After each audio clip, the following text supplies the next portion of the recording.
You seem a little too edgy to really like Idol.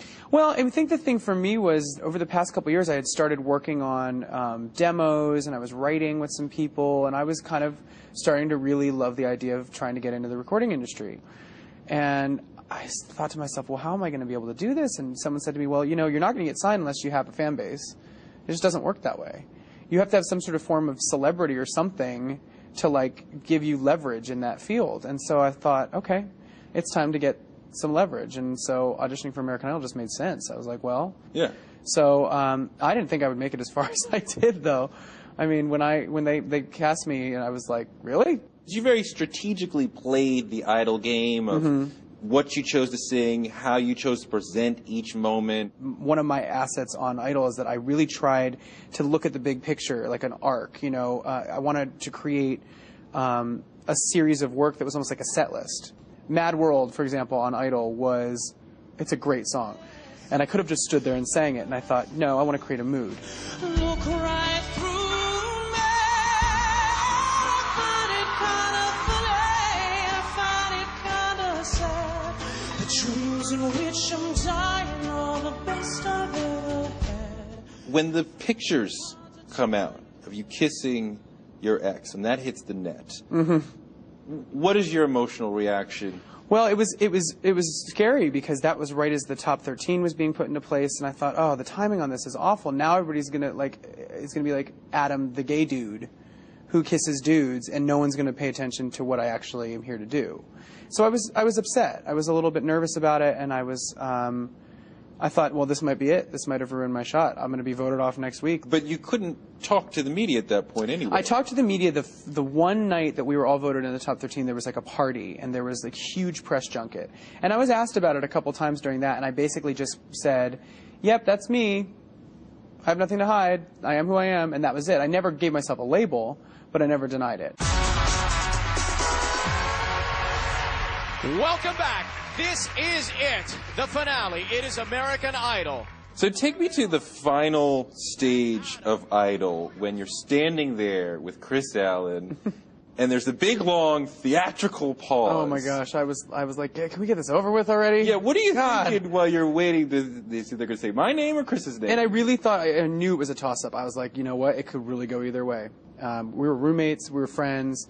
I have nothing but so much respect for him. And so we competed the night before, and then the night of the finale, we did all these amazing performances. We got on stage with Queen.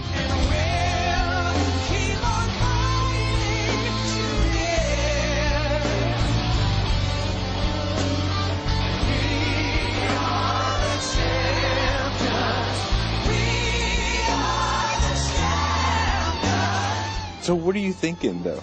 Well, you're waiting to hear if you won or if you lost. I was like, I literally, like, can we get this over with? Because this has been a very long couple of months, and I just want to move forward. After the nationwide vote of nearly 100 million, the winner of American Idol 2009 is Chris Allen!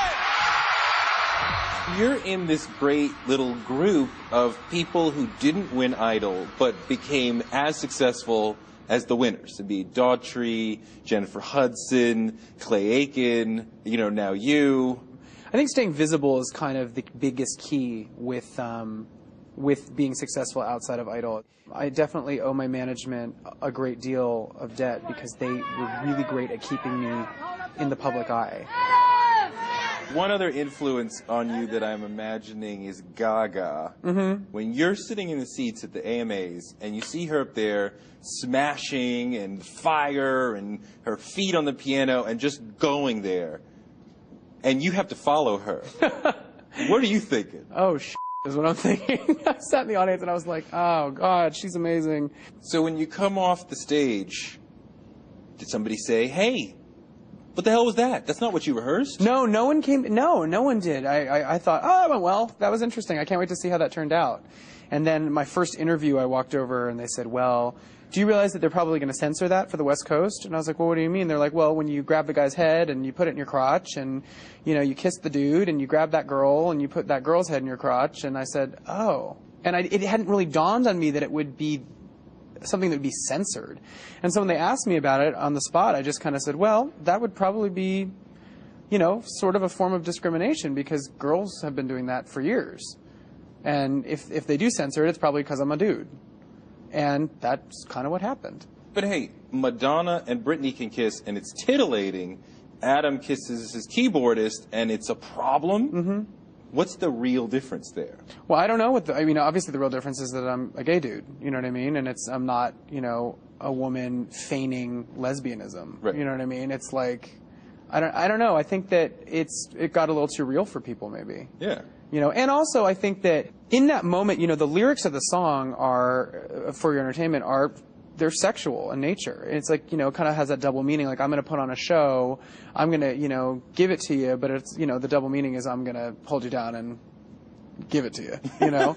And so when I was in that moment, I was in an audience of industry people and other artists, and that's who I was looking at in the audience. That's who I was thinking about that I was playing to. You know, if there had been families sitting in the front row and children, I probably would have had a different energy going on, but I just didn't think about it. I was in the moment. Did any artists call you after the AMAs? They didn't call me, no, but, you know, I remember, I think Rod Stewart was on The View and said, it's rock and roll. And when I heard that, I was like, yeah, Rod Stewart. Yeah. I mean, when Rod Stewart... Rod Stewart is rock and roll. Yeah. I mean, like, he's the epitome of, like, I don't give a shit. People saw that cover and they were like, oh, I just, you know, he looks a little feminine for me. I don't understand. I'm like, yeah, hello. Duh. Like, I had, like, so much airbrushing on that picture on purpose.